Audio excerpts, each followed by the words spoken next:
The name still echoes through the ancient streets of Jerusalem. It rings through time like the sharp clang of a prison gate swinging open. Barabbas, a man many have heard of, but few have truly considered. He does not speak a word in the Gospels. He leaves behind no letters, no teachings, no written legacy. Yet his shadow stretches across one of the most pivotal moments in human history, the trial and crucifixion of Jesus of Nazareth. His name was shouted by the crowd, not once but again and again, rising over the protests, the hesitation, the questions. Give us Barabbas. It was not a plea, it was a demand. In that moment, an unnamed multitude determined the fate of two men. One would go free, the other would carry a cross. And so, he walks, Barabbas, out of the prison cell, through the palace gates, and into history, unshackled, alive. But who was he? Why did the people clamor for his release? What did his freedom cost? And what does his story continue to mean for us today? Some names are remembered because of the lives they lived, others because of the choices made around them. Barabbas stands at the crossroads of both. He was remembered not because of who he was, but because of what was given to him: freedom, undeserved and sudden, a second chance at life, purchased by the suffering of another. He is often reduced to a footnote, a dramatic twist in the passion narrative. Yet within that footnote lies a reflection of the very tension that pulses through every human heart. Faced with good and evil, truth and power, mercy and rage, what do we choose? Every generation stands at that same threshold, echoing the choice made in that courtyard. Jesus or Barabbas? It's tempting to believe we would have chosen differently, that we would have stood up, spoken out, protested the injustice. But would we have? When voices rise in fear, when truth is drowned in noise, when the pressure of the crowd feels inescapable, do we still see clearly? Barabbas may be a historical figure, but he also becomes a symbol, a mirror, a question. Not simply, who was he? But rather, what does his release say about us? And more personally, what would I have done if I had stood there, among the crowd that day? The Gospels present a moment, brief and electrifying, where the destiny of two men intersected for a reason far greater than politics or religion. It was a divine portrait in motion, one that still speaks. And in the silence that follows Barabbas' release, there lies a message too loud to ignore. The story of Barabbas is not about what he did. It's about what was done for him. And it forces us to confront a mystery that cannot be dismissed. Because if he was set free, not by his own merit, but by grace, then what does that mean for the rest of us? This is where we begin, with a name shouted by the crowd and a silence that still speaks. A silence that dares us to listen.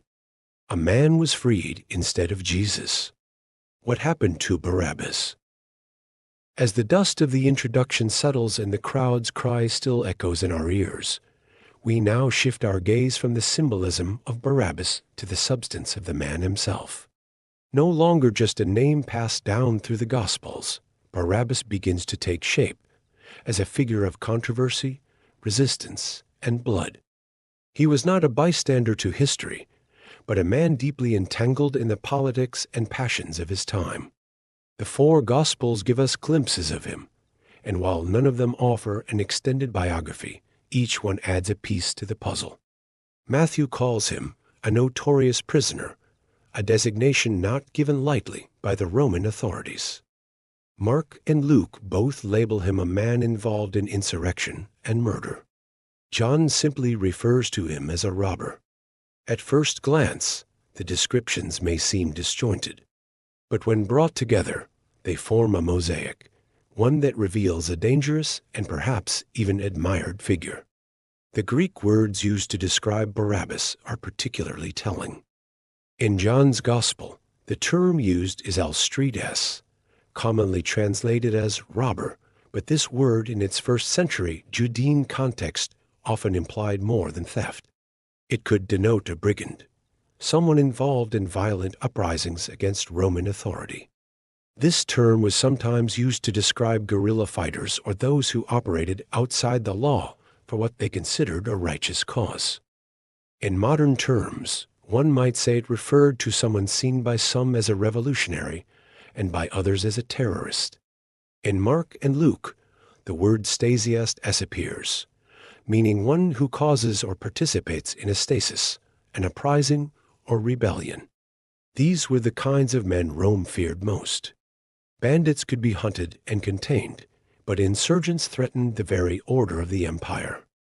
Judea was a restless province under Roman occupation, and groups such as the Zealots sought to shake off imperial control through violent resistance. While the text does not definitively place Barabbas among the Zealots, the association is not far-fetched. His actions, motives, and imprisonment all point to someone who had taken up arms in pursuit of a cause. This cause, however, did not unfold in a vacuum. The people of Judea lived under the heavy yoke of Roman rule, taxation without representation, military oversight, and frequent humiliation. Religious freedom was tolerated but constantly threatened. The longing for a Messiah was not just spiritual, but deeply political. Many expected a leader who would rise with sword in hand and drive out the oppressors. In such a climate, a man like Barabbas could be both feared and admired. To the Romans, he was a criminal. To some among the Jewish people, he may have been a hero. And yet, Barabbas was not just involved in protest, he was implicated in bloodshed. The Gospels are clear. He had committed murder during an uprising. This was not mere rhetoric or ideology. His hands had taken life in the name of liberation. He was not a theoretical revolutionary. He was a man of action, one who had chosen violence as his method. He was awaiting execution not for dissent, but for deadly rebellion. Rome did not crucify pickpockets. The cross was reserved for the worst of offenders, particularly those who threatened the power and peace of the empire. Consider the setting where Pilate offers the crowd a choice. On one side stands Jesus, the teacher from Galilee, bound and beaten, but silent. On the other stands Barabbas, infamous and dangerous. The offer was stark. One represented a new kingdom founded on love and humility. The other embodied the fire and fury of revolution. It is important to recognize that Barabbas had followers. He was not alone in his insurrection. Others had joined him. Others had died. His cause, whatever it may have been, had inspired loyalty. Still, we know little about his motivations. Was he driven by hatred or by hope? Did he see himself as a liberator, or merely act out of vengeance and desperation? The Gospels do not answer these questions. They leave room for speculation, but they do not embellish.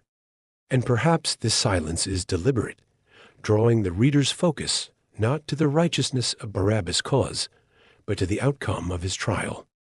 What matters most is not whether Barabbas deserved sympathy or condemnation, but rather that his life was exchanged for another. The man called Barabbas walked the razor's edge between criminality and heroism, depending on who told the story. He might have been a zealot inflamed with nationalistic fervor, or he might have been a murderer without remorse. He might have seen himself as an agent of divine justice, or simply as a man with nothing left to lose. Whichever version is closest to the truth, he was not a minor figure. His very presence in the narrative invites a deeper exploration of human judgment, political manipulation, and the volatile mix of hope and fear that gripped Jerusalem. In Unmasking Barabbas, we are not merely uncovering the identity of one man, we are tracing the threads of a society on the edge of upheaval. And we are reminded that the decisions made under pressure often reveal more about the people making them than about the ones being judged. The scene is etched into the collective memory of Christian tradition, a Roman governor standing before an angry crowd, flanked by two prisoners. One is bloodied but calm, silent under false accusation. The other is restless and defiant, a known threat to the state. Pontius Pilate, caught in a storm of politics and conscience, presents a decision to the people. "Whom do you want me to release to you?" he asks, as recorded in the Gospel of Matthew. Barabbas, or Jesus, who is called the Christ. In that moment, a trial unfolds that transcends the courtroom. It becomes not merely a judicial proceeding, but a spiritual collision between two paths, two kingdoms, two visions of power. It is the trial of two kings, not both crowned, but both bearing a claim. And the question asked of the crowd still resounds through the ages: which one do you choose? Pilate's decision to present this choice is telling. He believed Jesus to be innocent. "I find no guilt in this man," he said more than once. But Pilate was not just a man of conscience. He was also a politician. Jerusalem was on edge. Passover stirred nationalistic fervor. One spark could ignite a riot, and Pilate had no desire to fan the flames. He saw an opportunity for a safe resolution: release a prisoner, as was customary during the feast, and let the people themselves decide. Surely, he thought, they would choose the man who had healed the sick and fed the hungry over the man who had spilled blood in rebellion. But Pilate misunderstood the moment. He believed he was controlling the trial, but in truth, he was a spectator to a much deeper drama. The choice offered was not simply between two men. It was between two ways of life. Between vengeance and peace, the sword and the cross, the kingdom of man and the kingdom of God. Jesus stood accused of being a king, though his authority was not of this world. His crown would be made of thorns, his throne a wooden cross. He had taught his followers to love their enemies, to turn the other cheek, to seek not revenge, but reconciliation. He offered a revolution of the heart, not of armies. And for that, he was feared by the religious elite and misunderstood by the masses. Barabbas, in contrast, had already waged his revolution. His hands bore the marks of violence, his name spoken in whispers and shouts. He was tangible, familiar, forceful. In a city under occupation, he may have seemed the more practical hope. Not a suffering servant, but a warrior. Not meekness, but might. The crowd chose. And in their choice, they did not simply select a prisoner. They revealed a desire. They wanted relief, not redemption. Power, not peace. A savior who would overthrow Rome, not one who would challenge their hearts. There is a solemn weight in this moment. It exposes a fracture in human nature, the tendency to seek deliverance on our terms, even when it leads us away from truth. Justice was turned upside down. The guilty was released, the innocent condemned. And yet, in this inversion, divine purpose was quietly unfolding. For it was through injustice that mercy would flow. Through the wrongful death of one man, countless others would live. Theologically, this event encapsulates the essence of substitution. Jesus did not merely die beside Barabbas. He died instead of him. The man who had earned a cross walked free. The man who deserved freedom was bound and beaten. This was not a mistake in the story. It was the story. The innocent bearing the punishment of the guilty. The lamb taking the place of the rebel. The just for the unjust. Pilate washed his hands, but he could not cleanse the guilt. The people cried, "His blood be on us and on our children," and so it was, not as a curse, but as a paradoxical blessing. That blood would not cry out for vengeance like Abel's, but for mercy, as spoken in Hebrews 12, verse 24. The trial of two kings was not a fair trial. It was not meant to be. It was a revelation, a window into the soul of humanity and the heart of God. It showed what we value and what we reject. It exposed our hunger for power and our fear of humility. But it also opened the door to grace, for in choosing the wrong king, the way was made for the true king to establish his reign, not through coercion, but through love. Barabbas walked free because Jesus did not. And in that exchange lies the central mystery of the gospel. Not just that a man died, but that he died for another. That he took the place of the violent, the proud, the lost. And that through his surrender, he would win a kingdom not built by hands, but carved into the hearts of all who would believe. Names in the ancient world carried weight. They were not mere labels, but declarations of lineage, identity, destiny. To know a person's name was often to glimpse their purpose, their heritage, or their role within the greater story of life. This makes the name of the man who stood beside Jesus during the fateful trial all the more startling. Barabbas. Bar-Abba. In Aramaic, it means son of the Father. It is almost too pointed to be coincidental. On one side stood a man whose very name declared him a son of a father, an anonymous, unspecified father, perhaps even symbolic of every man. On the other stood Jesus of Nazareth, who spoke of his Father constantly, intimately, reverently. Not a distant father, not a title or concept, but Abba, the Aramaic word for daddy or father, rich with warmth and closeness. In Mark 14, verse 36, Jesus, in the anguish of Gethsemane, utters, Abba, Father, all things are possible for you. This was no abstract theology. This was relationship. And so, two sons of the Father stood before the crowd. One, a man of violence. The other, a man of peace. One whose life had been marked by rebellion. The other whose path was marked by obedience. One would live though guilty. The other would die though innocent. The irony could hardly be more profound. Was this merely a narrative twist, or was it a message embedded deep within the unfolding plan of redemption? Could it be that even in the name of Barabbas, God was crafting a subtle parable, a contrast between two types of sonship, two kinds of deliverance? Barabbas, the name, forces us to confront the duality of what it means to be a son of the Father. In one man, the title becomes hollow, almost mocking.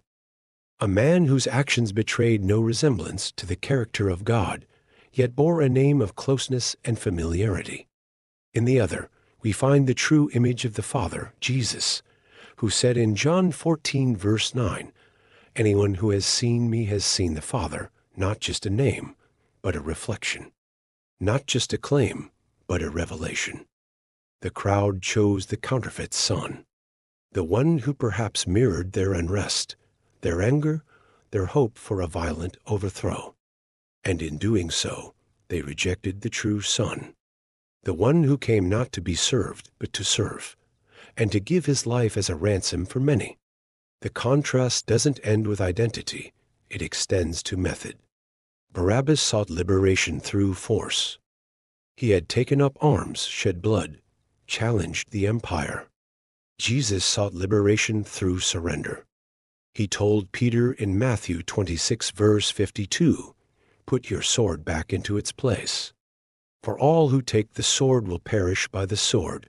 His kingdom would not rise from rebellion, but from resurrection.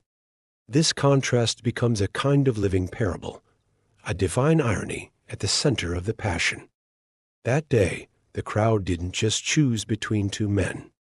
They chose between two ways of being human, two interpretations of what it means to be a son of the Father, one inherited by blood and rage, the other revealed in compassion and truth. And still, the name Barabbas echoes with complexity. Some ancient manuscripts of Matthew even refer to him as Jesus Barabbas. If this reading holds, the irony deepens further. The people were given a choice between Jesus Barabbas and Jesus the Christ. Two men with the same first name, both called Son of the Father, but only one bore the divine likeness in his every word, his every act. It is as if the narrative itself was layered to reflect the ongoing struggle in the human heart, the pull between self-assertion and self-sacrifice, between earthly power and divine humility. The name Barabbas serves as a mirror, showing us how easy it is to prefer what looks powerful, what feels familiar, what aligns with our human instincts. But in doing so, we often miss the one who carries the deeper truth. The irony, then, is not merely poetic, it is piercing. It challenges assumptions, unveils the unseen, and whispers that even in the details of a name, there is meaning waiting to be uncovered. The choice between Barabbas and Jesus was not an accident of history. It was a moment ordained to reveal a greater reality, that only one Son of the Father truly knows the heart of the Father, and only one could bring us back to him. It is one of the most confounding moments in all of Scripture. Before the governor stands Jesus, beaten, bloodied, silent. The man who had opened blind eyes, walked on water, called the dead from their tombs. The man who spoke words that set hearts ablaze, who welcomed children and outcasts alike, who never retaliated, never cursed, never sinned. And beside him stands Barabbas, a figure infamous not for love but for violence, not for peace but for bloodshed. Yet when Pilate offers the people a choice, they raise their voices as one, release Barabbas. Why? Why did the crowd not see the contrast? Why did they cry for the release of a man who had taken life instead of the one who had given it? Why was the healer handed over and the destroyer set free? To understand this moment, we must step into the noise and chaos of that day in Jerusalem. The city was swelling with pilgrims for Passover. The political tension was thick enough to touch. Roman soldiers stood watch on street corners, ever alert for uprisings. Nationalistic zeal simmered beneath the surface. Many were waiting, hoping, yearning for a deliverer, not just a spiritual one, but a political Messiah who would cast off the yoke of Rome and restore Israel's glory. In such a charged atmosphere, the choice between Barabbas and Jesus was not just moral. It was deeply political. Barabbas, though a criminal by Roman law, may have been viewed by some as a symbol of resistance, a thorn in the side of their oppressors. He was a man who had fought back. And in times of despair, people are often drawn to the strong man, the one who promises quick results, decisive action, visible force. Jesus, by contrast, did not fit that mold. He had spoken of loving enemies, walking the extra mile, blessing those who persecuted. He did not organize militias or encourage revolt. Instead, he rode into Jerusalem on a donkey, weeping over the city, declaring peace. For many, that was not enough. It was not the kind of salvation they sought, and so they turned their backs. But political longing alone does not explain the cry for Barabbas. There is another force at play, the manipulation of the crowd. The Gospels tell us that the chief priests and elders persuaded the crowd to ask for Barabbas and destroy Jesus, Matthew 27, verse 20. These were not random shouts. They were orchestrated. The religious leaders, fearing the influence of Jesus and jealous of his authority, worked behind the scenes to sway public opinion. The crowd became a tool, emotional, reactive, easily moved. Crowds have a psychology of their own. When people gather in great numbers, individual thought is often lost. Emotions become contagious. One cry becomes many. And in that sea of faces, fear spreads faster than truth. Some may not have even known who Barabbas was. Others might have followed the loudest voices without question. Still others may have felt paralyzed, unsure, and chose to join in rather than stand alone. The cry for Barabbas was not the triumph of reason, but the collapse of it. It is worth reflecting on how often this pattern repeats itself in human history. How frequently societies choose convenience over conviction, noise over nuance, control over compassion. When truth threatens the status quo, even gently, it is often silenced. The man who preached forgiveness was rejected because he called for change not just in government, but in hearts. That was too much to ask. There is also a more personal dimension to this moment. The crowd's decision forces us to look inward. How often do we, too, choose Barabbas? Not literally, but symbolically. How often do we reach for the quick fix instead of the quiet path, the temporary relief instead of eternal truth? How often do we silence the still, small voice of God in favor of the louder voices of fear, ambition, or anger? In Psalm 1 verse 2, we read that the blessed person delights in the law of the Lord and meditates on it day and night. But meditation takes time. It takes solitude, reflection, a willingness to slow down. Crowds don't meditate. They react. And in their reaction, they often reject the very thing they need most. The tragedy of the crowd's cry is not just that they chose Barabbas. It's that they didn't realize what they were giving up. They chose a man who could lead them in rebellion, but they turned away from the one who could lead them to freedom. Real freedom. Freedom from sin, from death, from the chains within. And yet, in the mystery of divine grace, their rejection did not stop the plan of redemption. It propelled it forward. The cry for Barabbas did not derail the cross. It ushered it in.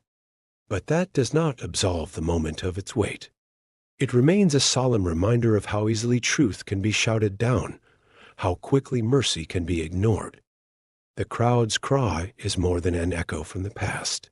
It is a warning, a mirror, and an invitation. To pause, to discern, and to choose wisely, not with the fear of the crowd, but with the clarity of faith. He stepped out into the light, unshackled. The iron chains that once bruised his wrists now lay discarded in the shadows of the Roman fortress. For the first time in days, maybe weeks, Barabbas breathed air, not laced with the stench of a prison cell. He walked away from death, having done nothing to earn it, with no explanation other than this: someone else had taken his place. And then the Gospels fall silent. The man who had been at the center of a public spectacle, whose name had been shouted by the crowd with such urgency and volume, disappears from the record as suddenly as he appeared. We are left with nothing more than the outline of his form fading into the streets of Jerusalem. The scriptures say no more. But the silence begs a question that echoes across centuries. What did Barabbas do next? It is a haunting question because it demands reflection not just on history, but on grace. Barabbas lived because Jesus died. What does one do with a life that was purchased by the death of another? Some early Christian writings and apocryphal traditions speculate about Barabbas' fate, but none with canonical authority. They suggest varying possibilities that he returned to his old ways and was eventually killed in another uprising, or that he was so shaken by his unexpected release that he became a quiet follower of the one who had taken his place. These accounts, however, are more imagination than history. But imagination, when anchored in theology and scripture, can be a fertile ground for contemplation.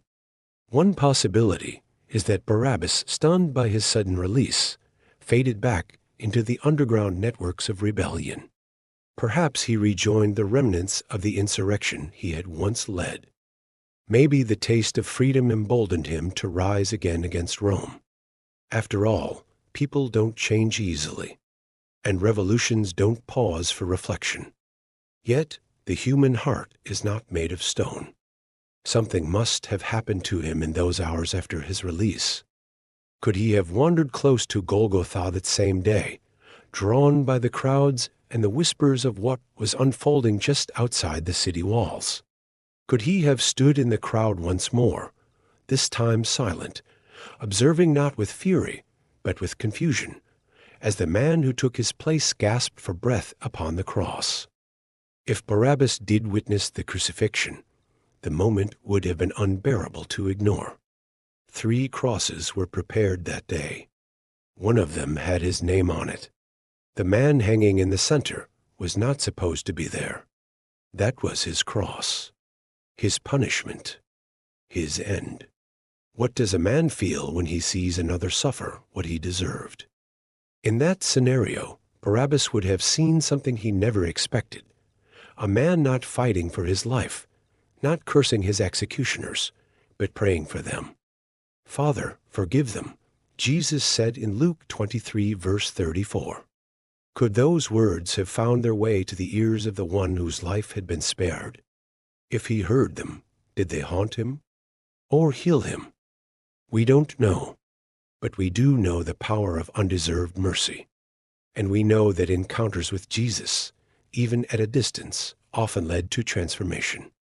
The centurion who supervised the crucifixion declared, "Truly this was the Son of God," Matthew 27, verse 54. The thief who hung beside Jesus asked to be remembered in his kingdom and was promised paradise, Luke 23, verse 42 and 43. And Mary Magdalene, once tormented, became one of his most devoted followers after her encounter with grace. So, could Barabbas, whose life was quite literally purchased by Jesus' death, have become a witness too? Could he have lived the rest of his days carrying that moment with him?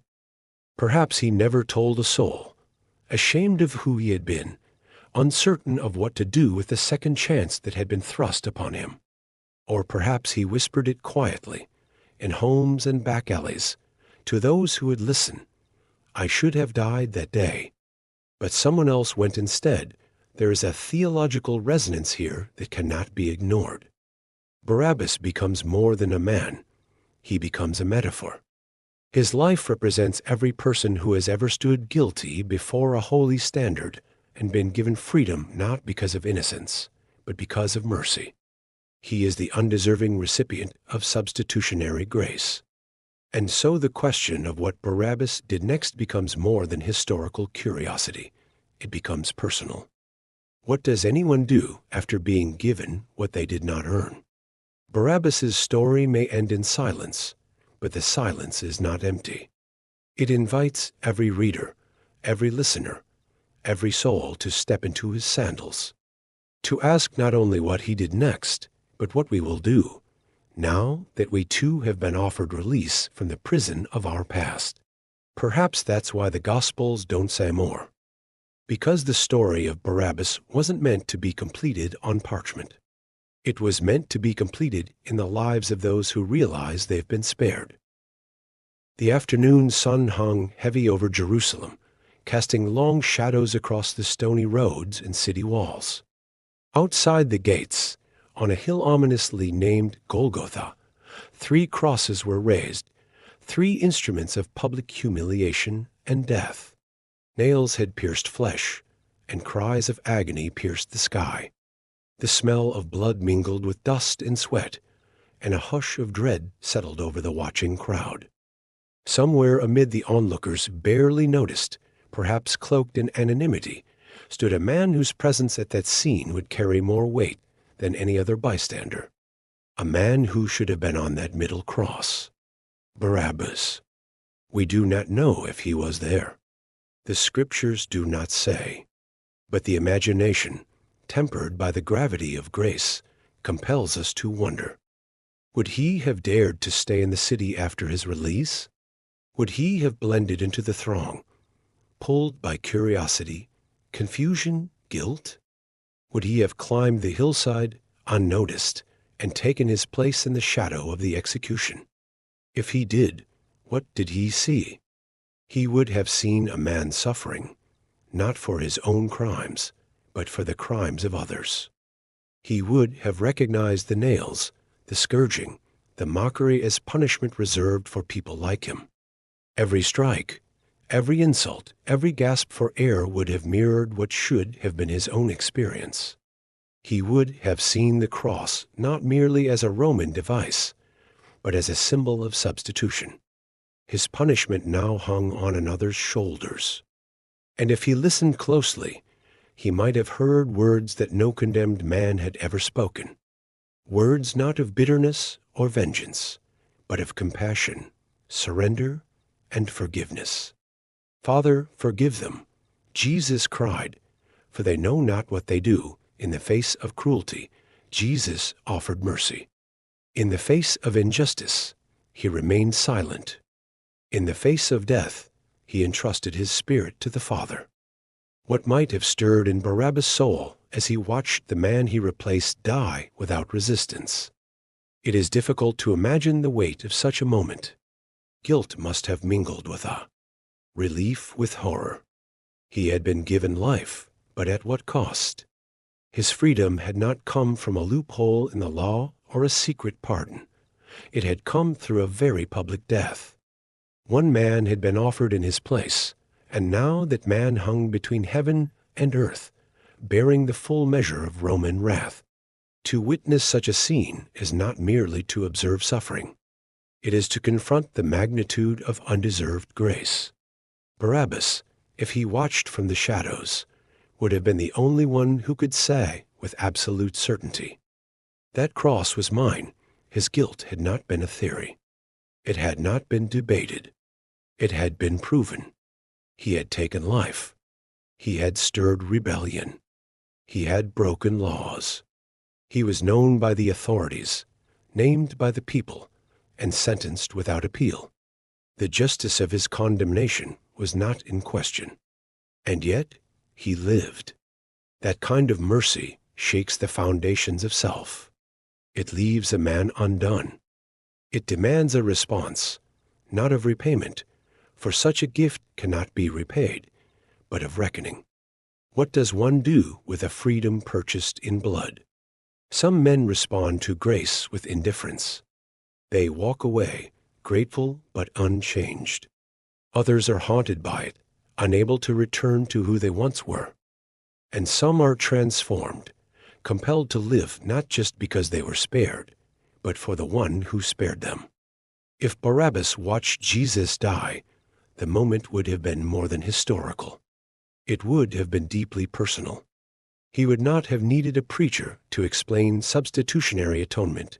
He would have seen it with his own eyes, not in metaphor or parable, but in real flesh and real agony. He would have watched as the innocent bore the weight of the guilty, not in abstraction, but in his very place. There is a unique agony in seeing someone suffer on your behalf. It exposes the unworthiness of the recipient and the greatness of the giver. Barabbas, if he stood on that hill, would have seen love not spoken, but displayed, not in comfort, but in suffering, not with distance, but with immersion. A love so costly that it stripped the one who gave it of everything, even breath. And perhaps that is why the Gospels do not tell us what happened to him. Perhaps it is because the story of Barabbas is meant to lead us here, to the cross, not to satisfy our curiosity about his fate, but to confront us with the same choice he faced. To ask, as he might have asked, "What will I do now, having seen what this man has done for me?" Barabbas might have walked away and never looked back. Or he might have lingered, broken by what he witnessed, unable to forget the man who took his place. We do not know his path, but we know the invitation. It is easy to treat Barabbas as a figure of ancient history, confined to the dusty pages of Scripture and the flickering scenes of a passion play. A name cried out by a crowd, a man who vanished into silence. But to leave him there, in the past, is to miss the deeper invitation his story extends. Because Barabbas is not merely a man. He is a mirror, a symbol, a living question. And the question is this: what if you were Barabbas? What if the chains that bound his wrists were yours?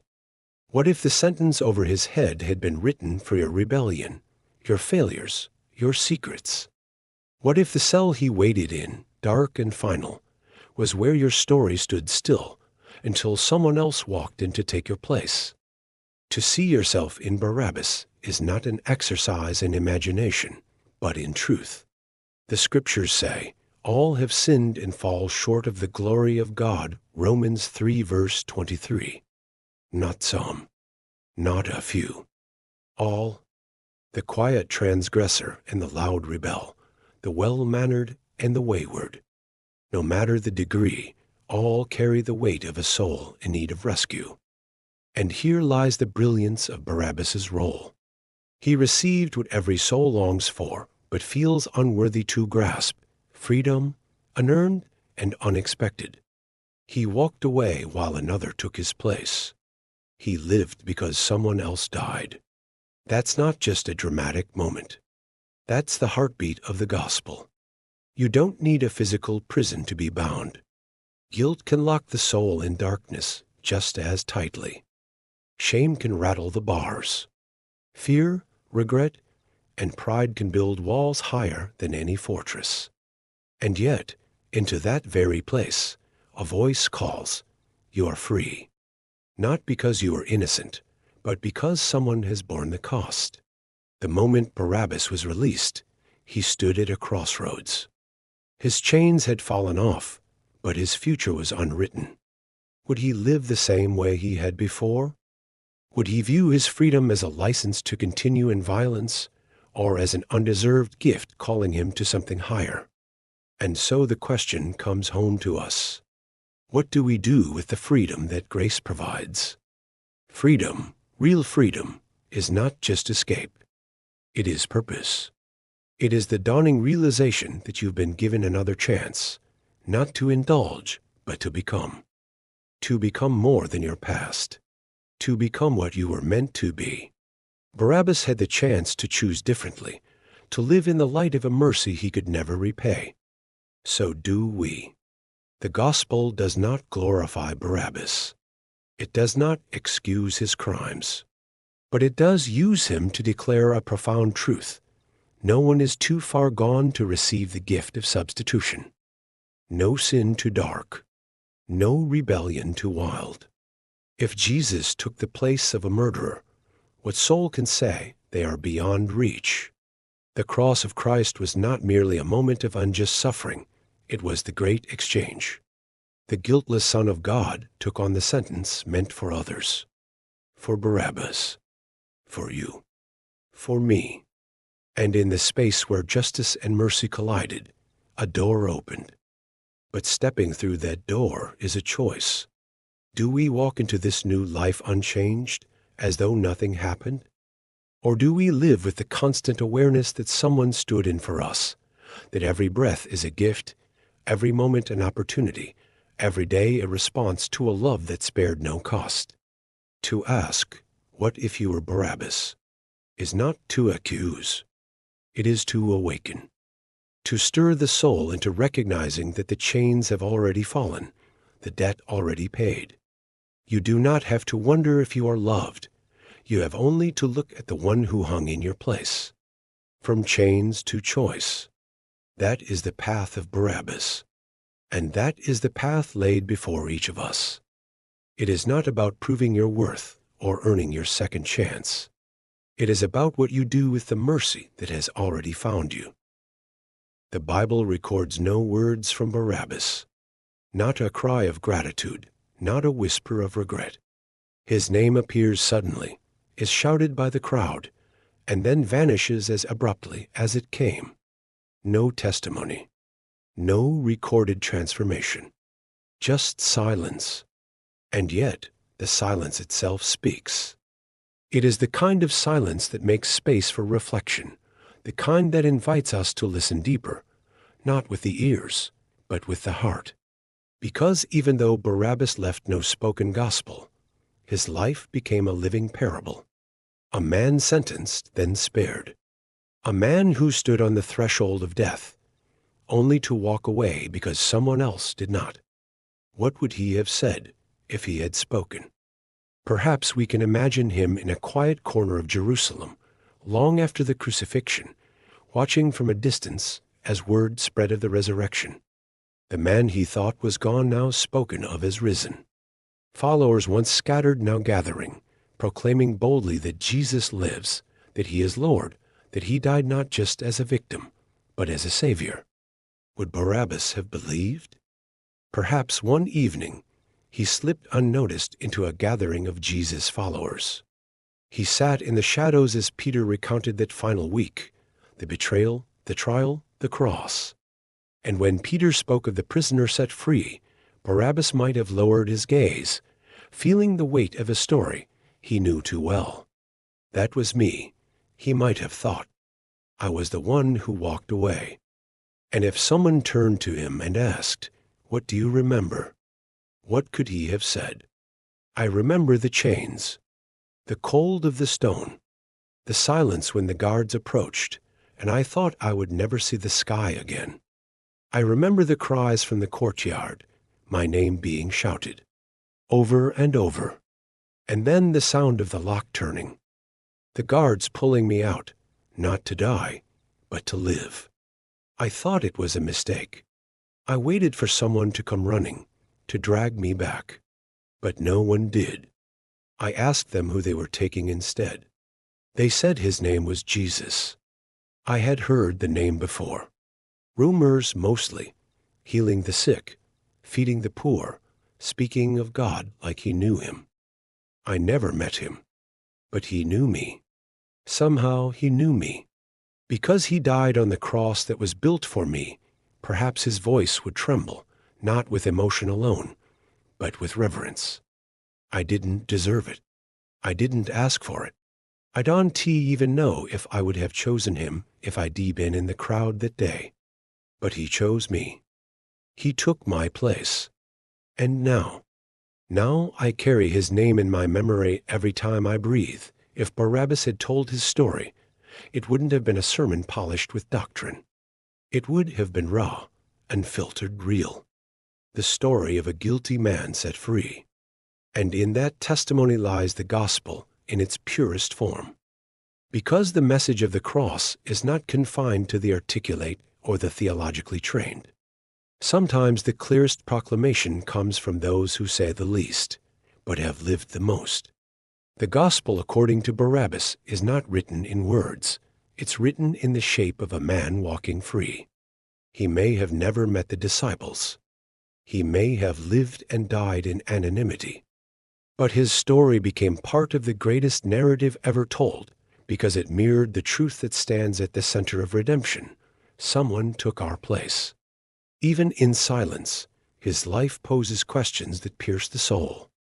If a man could be set free so completely, without deserving it, how should he live? If mercy reached into a prison cell and changed his sentence, can it not also change a heart? And if his silence still lingers, it is not empty. It beckons us to speak, to testify, to become the voice that says, I was lost, and now I'm found. I was guilty, and now I'm clean. I was Barabbas, and now I am free. The gospel according to Barabbas may be unwritten, but it is far from untold. It echoes in every life transformed by grace, every heart awakened by mercy, every soul who realizes that the chains are gone, not because of merit, but because of love. There's a kind of freedom that stirs celebration, freedom hard won, fought for, earned through perseverance or courage. But then there's another kind of freedom, the kind that arrives uninvited, the kind that doesn't make sense, the kind you never saw coming, never deserved, never asked for, the kind that leaves you standing in the sunlight, blinking, asking why you, and not someone else. That's the freedom Barabbas received. He didn't earn it. He wasn't on a path of repentance. He was guilty, known, condemned. And yet, in a twist of history and heaven, the door opened for him, not because he changed, not because he asked, but because grace found him anyway. That's the kind of freedom that defines the gospel. And that's the kind of freedom that demands a response. Barabbas is never shown returning to chains. The next time the prison gates clanged shut, it was not for him. He had been spared. He had been chosen, yes, not for glory, but for release. He could live again. But how he lived from that moment forward becomes the silent invitation extended to every person who hears his story. Because if you've ever been forgiven when you knew you didn't deserve it, if you've ever been given another chance when the consequences were certain, if you've ever been shown mercy instead of justice, then you too have been Barabbas. And now the question echoes, how will you live the freedom you didn't earn? Will you live with gratitude, recognizing that every breath is a gift, every moment an undeserved grace? Will you live with purpose, choosing to walk in light, not because you're perfect, but because you are loved when you are broken? Will you live with humility, knowing that your freedom cost someone else their life, one who gave it willingly, lovingly, completely? Barabbas reminds us that we don't need to be worthy to be chosen. We don't need to be clean to be rescued. But once we are, everything changes. We begin to see others through the same mercy that was shown to us. We begin to make choices not for ourselves alone, but for the one who stood in our place. We begin to carry the cross, not in payment, but in love. The freedom you didn't earn is not a license, it's a calling to live redemptively, to forgive as you were forgiven, to love as you were loved, to walk not in fear of falling again, but in the confidence of being raised again and again by grace. If Barabbas was spared for a reason, then so were you. And now it's your turn. Live as one who was spared. Let every act of kindness, every word of peace, every moment of compassion become your echo of thanks. Let your life become the gospel according to you, a testimony not of perfection, but of redemption. If this message stirred your heart, don't keep it to yourself. Subscribe to this channel to continue walking deeper into stories of grace and truth. Like this video if it spoke to you. Leave a comment below. We would love to hear how Barabbas' story connects with your own. And most importantly, share this video with someone you care about. You never know who might need to be reminded that they too can walk free. Let the world hear the echo of mercy through you.